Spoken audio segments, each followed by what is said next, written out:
Welcome to Stereo Current, a neural newscast special. I'm Sloan Rivera, and tonight's headline has like a glossy French filter on it, plus a little museum-grade reverb. Julian Vance here. Think of this episode as crate digging through a nation's memory, and then realizing the whole thing is filed under heritage. Needle drop first. France just expanded its national Intangible Cultural Heritage list to include French electronic music. We're talking everything from the on-demand all the way to French touch, that disco-sampling, filter-swept universe we associate with Cassius, Justice, Air, and, the international booster duo Daft Punk. And it lands right after UNESCO added Berlin's techno culture to its Intangible Cultural Heritage list last year.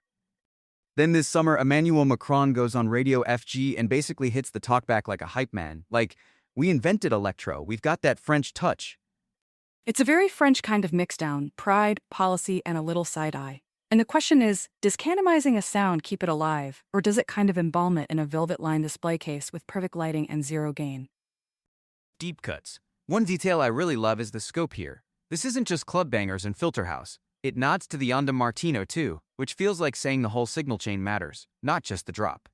Another deep cut is the politics of timing. The piece basically points out the irony. France is late to its own party. Berlin gets the UNESCO flowers, and suddenly Paris is like, excuse me, we brought the champagne and the synths.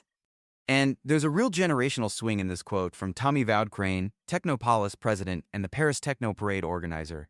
He talks about, first shedding tears for electronic music under tear gas, back when it was demonized. And now he's tearing up because it's finally inscribed as heritage. That's the emotional B-side of this story. If you've ever had a venue shut down, a scene policed, or a sound dismissed as noise, this feels like a late apology pressed onto official letterhead. Also, quick vibe note, Paris Techno Parade started in 1998 and pulled more than 100,000 people. That's not some niche subculture. That's a city deciding the kick drum belongs in daylight. Now for the part everyone's quietly thinking, but pretending they're above, Daft Punk. The article kind of toys with the idea that recognition like this could tempt them toward one final reunion. They ended it in 2021 with that cryptic epilogue video, helmets off, myth intact.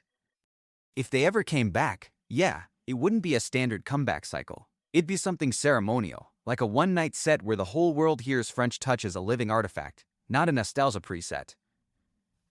Vibe check to close. I'm into the recognition, totally, but I want it to stay messy. Electronic music is supposed to be a little unstable, a little too loud, a little overdriven. Heritage should mean preserving possibility, not just preserving a playlist. My vibe check is simple. Put the culture on the list, sure, but keep funding the spaces where new tracks get stress tested. The next French touch won't come from a plaque. It'll come from somebody with a cheap interface, a fuzz pedal mentality, and a fearless low end. That's Stereo Current, a neural newscast special. If you're listening on headphones, consider this your permission slip to revisit the classics and then, dig for the weird B-sides.